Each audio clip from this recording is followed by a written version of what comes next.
Bonjour à tous, aujourd'hui nous allons pratiquer le yoga un peu autrement. Comme vous pouvez le constater, je ne suis pas sur mon tapis de yoga qui est encore enroulé sur le côté, mais bien sur une chaise. Je suis bien accompagnée de mes deux chiens qui sont posés tranquillou sur le canapé. Donc à qui s'adresse cette séance? Pour moi, je crois que ça va être la séance qui s'adresse à le maximum de personnes. Ça peut être très bien à des personnes qui ont l'habitude de faire du yoga, mais pas forcément sur chaise. Ça peut être pour des personnes qui sont blessées au niveau des jambes, des personnes qui ont des difficultés à aller sur le tapis, des personnes qui n'ont aucune difficulté et qui veulent juste tester sur chaise. Et pourquoi pas adapter, si vous avez envie de faire du yoga à votre bureau. C'est aussi du yoga que je propose généralement aux personnes plus âgées qui ne peuvent plus aller sur le sol. Mais ça m'est aussi arrivé de m'en servir quand j'ai été blessée, par exemple. Voilà, donc c'est plutôt très large, aussi bien pour les enfants que les adultes. Vraiment, vous pouvez faire ça tous ensemble. Donc on va faire quelques postures. Nous allons faire 1, 2, 3, 4, 5 postures. Vous voyez si c'est faisable pour vous. Si vous ne le sentez pas, vous ne le faites pas comme d'habitude.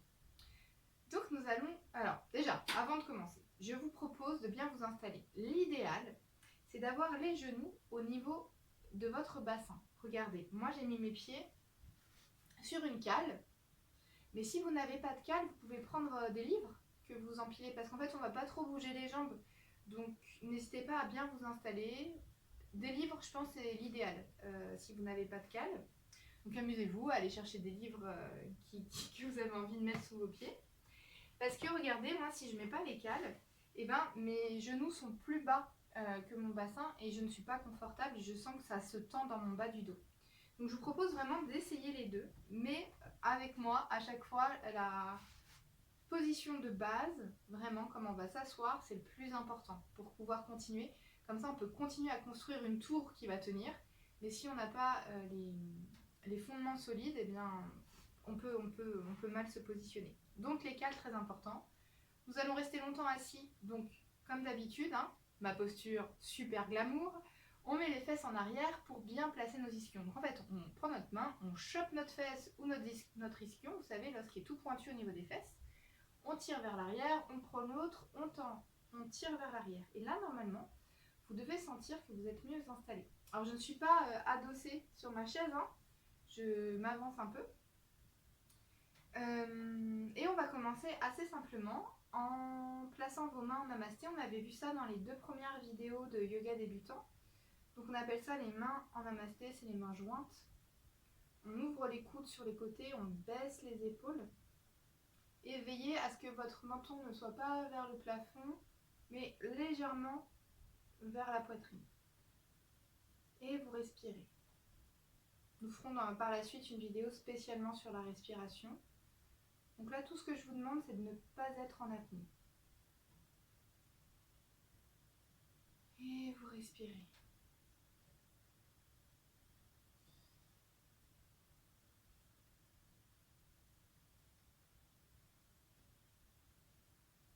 On pense à baisser les épaules, c'est-à-dire pas les épaules qui sont remontées vers les oreilles, vraiment elles restent bien basses.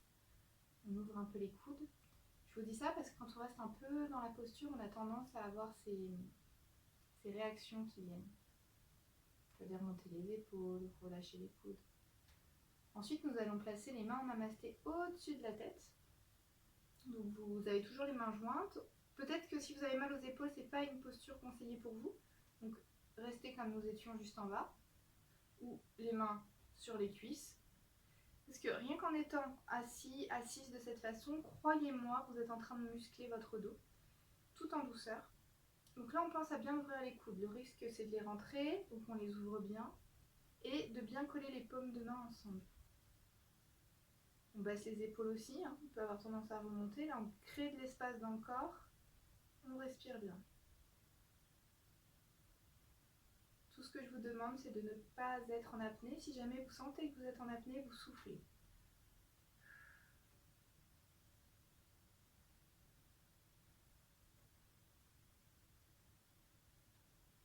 On relâche et maintenant vous allez placer vos mains dans le dos. Vous allez pouvoir soit accrocher vos poignets, soit coller vos mains ensemble. Donc la posture sera de cette façon. Et si je me tourne, voilà, vous voyez, j'ai mis mes doigts vers le plafond et ensuite je colle les mains ensemble. J'avais pris pas mal de temps pour l'expliquer dans les autres vidéos. Mais sinon, juste accrocher vos poignets, hein, vos mains ensemble peut suffire. Et là, on pense pareil à bien baisser les épaules. On respire bien.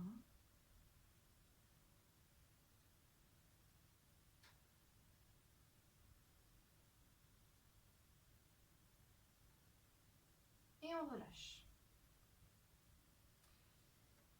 Vous voyez, si vous avez, peut-être c'est des postures quand même qui tirent pas mal sur les poignets, c'est pas forcément des postures qu'on a l'habitude de faire, donc restez pas forcément longtemps, ou là vous pouvez après les masser un peu. Si jamais vous avez une tendinite au poignet, vraiment, bon je le dis après, mais le faites pas. Je pense que si vous avez une tendinite, dans tous les cas, vous n'avez pas pu pratiquer cette posture.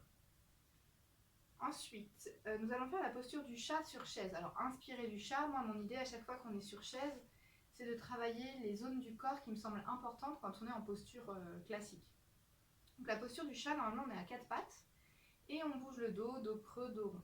Donc là, maintenant, on va faire version assise. Je vous propose de placer vos mains sur vos genoux ou sur vos cuisses, selon la longueur des bras et des jambes de chacun. On pense à bien baisser les épaules. Là, du coup, vous vérifiez que votre bassin est toujours bien placé. Là, on va essayer de faire le dos creux, c'est-à-dire qu'on va on va cambrer en fait. On va avancer la poitrine, on va lever le menton, mettre les fesses bien en arrière, tout en baissant les épaules. Et maintenant, nous allons faire le dos rond, c'est-à-dire qu'on rentre la tête, on fait le dos rond et on courbe le bassin aussi. Et puis ça, vous allez le faire plusieurs fois. Vous allez voir que l'air de rien, tout en étant assis, assise, eh bien vous pouvez bien mobiliser votre colonne vertébrale.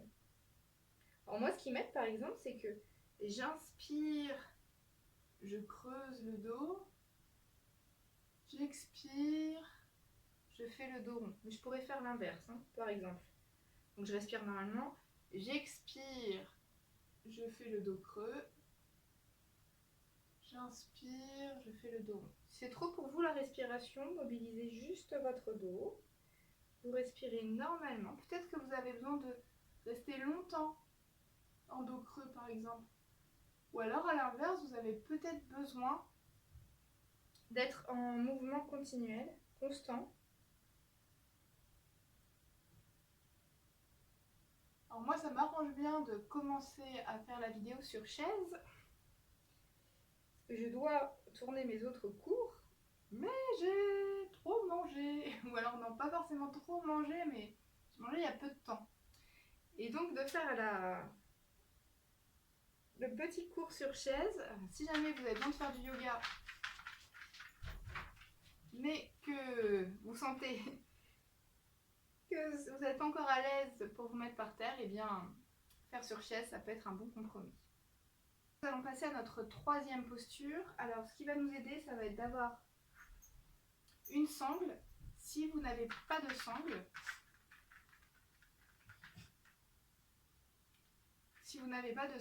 vous pouvez prendre un foulard par exemple. Donc la posture de lapin, c'est comme quand on est assis, on allonge une jambe devant, on plie l'autre et on va vers l'avant. Pour ceux qui connaissent la posture de lapin, si vous ne connaissez pas, c'est pas grave, je vous explique.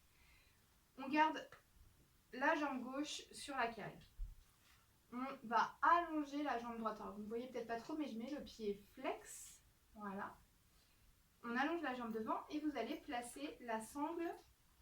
Donc là, pour le coup, le pied à l'avant n'est pas sur une cale. Il y a juste la jambe qui est pliée qui est sur une cale. On met la sangle sous le pied. On allonge bien le dos, on baisse les épaules, la jambe est allongée si possible, si ça vous fait mal, vous la gardez un peu pliée. Et vous allez descendre petit à petit vers l'avant. Donc je refais. En fait, l'idée c'est vraiment de sentir qu'il y a vos fesses qui vont vers l'arrière, votre dos va rester très allongé tout le long.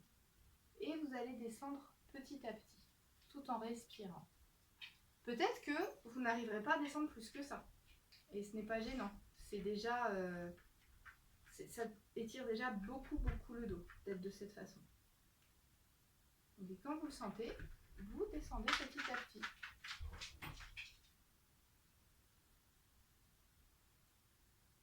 Et quand vous sentez que c'est bon pour vous, vous faites le dos rond et vous déroulez le dos. Et nous allons faire l'autre côté. Donc je remets mon pied droit sur la cale et ma jambe gauche est allongée, si possible. Pareil, je prends la sangle que je place sous le pied. J'allonge bien mon dos. Je mets les fesses vers l'arrière et je descends petit à petit. Voilà. Peut-être qu'il y en a qui pourront essayer d'attraper le pied, mais je ne sais pas si c'est... Enfin, à vous de sentir comment vous le sentez. Il faut que votre dos reste bien allongé. Et pour relâcher, on fait le dos rond, on rentre la tête et on déroule. On replace bien les deux pieds sur la cale. Et maintenant, nous allons faire la quatrième posture, qui est la posture, une variante de la pin-up, ou du pan, ou qu'est-ce qu'on pourrait dire d'autre, du triangle. Voilà. Ouais, ça va être des postures avec le haut du corps plutôt en oblique. Alors, ce qui va nous aider, ça va être de garder le dos bien allongé. Ce qu'il va falloir éviter de faire, c'est de casser. Vous sentez, alors, je vais vous proposer peut-être ça. Sentez où sont vos côtes. Vous allez sentir là vos os qui ressortent sur le côté, juste en dessous de la poitrine, sur le côté de la poitrine. Et vous allez sentir aussi votre bassin. Normalement, selon les corps, hein, il y a très peu d'espace ou beaucoup d'espace entre les côtes et le bassin. Voilà. Donc moi, allez, j'ai quoi? J'ai peut-être 2-3 doigts, la largeur de 3 doigts collés ensemble pour l'espace entre mes côtes et le bassin. Et l'idée, ça va être de garder les épaules baissées et juste se pencher sur le côté, sans énormément pincer. Évidemment que ça va pincer un peu, mais on va pas y aller encore plus à fond comme ça. Bah, faites ce qu'il faut pas faire, c'est-à-dire que allez-y, penchez-vous à fond. Donc ça, c'est pas ce que je vais rechercher. Ce qui va être important pour vous, ça va être de bien garder les deux fesses sur la chaise. On pourrait avoir tendance à enlever une. Là, on les garde bien, toutes les deux collées sur la chaise. Et on va pas forcément très loin. On va sur le côté comme ça. Et normalement, vous devez sentir que ça étire un peu. Alors moi, ça m'étire là, mais c'est possible que ça vous étire à un autre endroit, selon les besoins de votre corps. Si vous le sentez, la main, qui est du côté où vous penchez, peut tenir l'assise de la chaise. Et l'autre main, pourquoi pas, peut se mettre derrière votre nuque ou derrière votre bas du dos. On garde toujours les épaules bien ouvertes. Et on inspire, on remonte. On replace bien vos mains entre les côtes et le bassin. Vous allez de l'autre côté. Attention, on ne soulève pas une fesse, on garde bien les deux sur la chaise. Voilà. Donc vous voyez, je ne vais pas forcément très loin. Je mets ma main sur l'assise de la chaise et l'autre, je choisis si je mets derrière la nuque, derrière mon bas du dos ou si je laisse sur le côté. Voilà, moi c'est cette posture comme ça que je préfère. Donc attention, alors peut-être pourquoi pas tenir le pied, ça dépend des chaises, hein. Si vous avez un pied, vous sentez que ça vous aide, faites-le. Si vous êtes sur un canapé, c'est faisable sur un canapé, mais c'est un peu trop moelleux. Si vous avez un canapé dur ou un banc, n'hésitez pas à mettre la main sur le côté. Voilà, plutôt comme ça que je vais m'exprimer.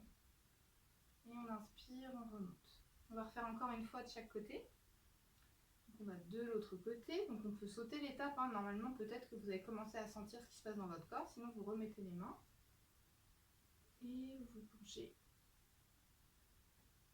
Comme si c'est la première fois que vous le faites, vraiment je vous propose de ne pas rester longtemps dedans. Voilà, je pars de l'autre côté, je fais attention à mon bassin, je me place bien et je reviens. Alors peut-être que visuellement vous vous dites que c'est pas grand chose.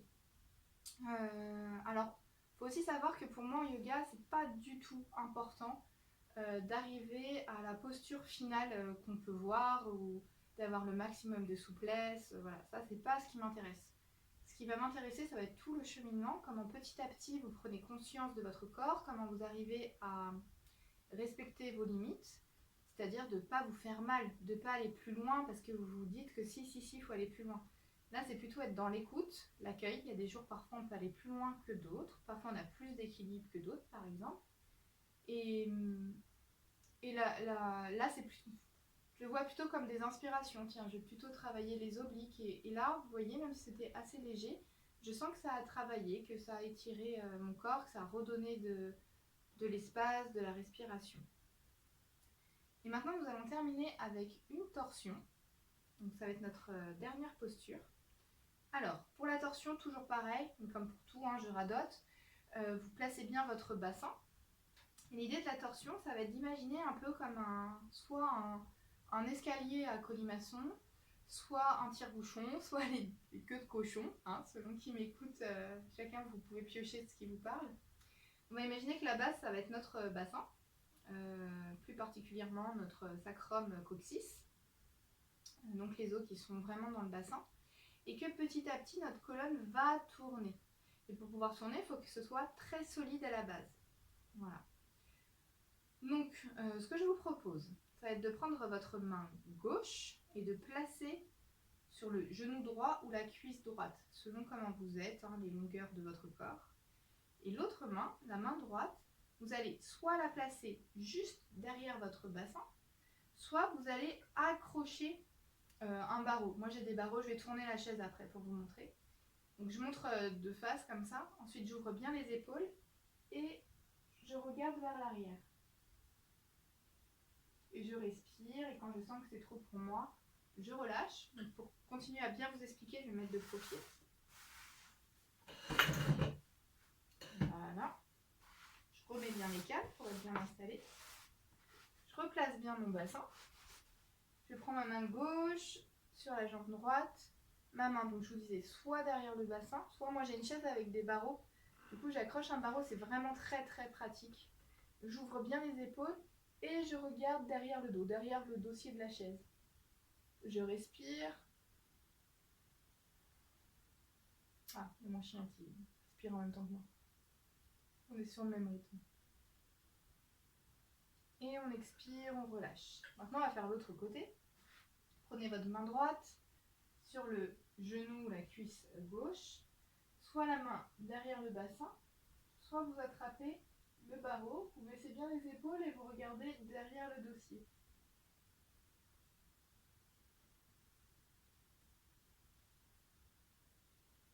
Quand vous sentez que c'est trop, vous expirez, vous relâchez.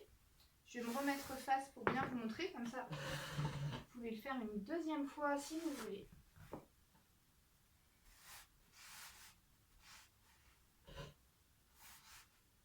Voilà. Donc, c'est le moment où on peut se perdre quand même dans les torsions, mais je crois que c'était ce côté-là. Oui.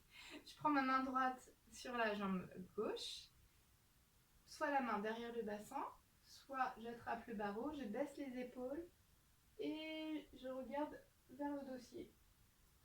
Donc là, la torsion, c'est que je sens que ça part de mon bassin, ça tord jusque dans mon crâne. Voilà.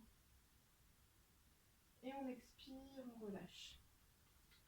Alors en yoga, plein de postures ont des significations ou aident à certaines choses. La torsion qu'on vient de faire, ou les torsions en général, parce qu'on peut le faire de plein de façons différentes, pour moi, de mon ressenti de base, c'est façon de... comment dire, vous savez, comme si ça m'essorait et du coup ça a enlevé tout ce qui n'était plus bon pour moi, comme un nettoyage.